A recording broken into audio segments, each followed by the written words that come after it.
Hi மக்களே, எங்கள் வீட்டில் சிகப்பு பொன்னாங்கண்ணி எவ்வளவு அழகாக வளர்ந்து வருகிறது பாருங்கள்.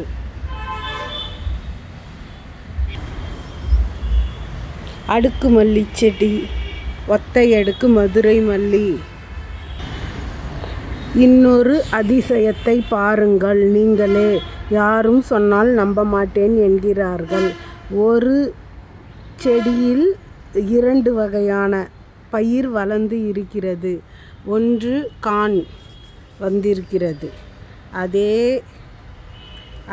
இதில் நெற்பயிரா கோதுமையா என்று தெரியவில்லை. எவ்வளவு அதிசயம்!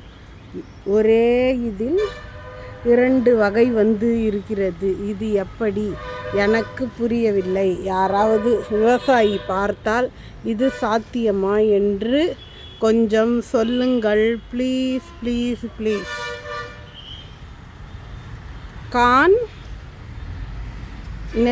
நெல்பயிரா கோதுமையா தெரியவில்லை. யாராவது தெரிந்தால் சொல்லுங்கள். இந்த அதிசயத்தை இதுவரை நான் பார்த்தது இல்லை.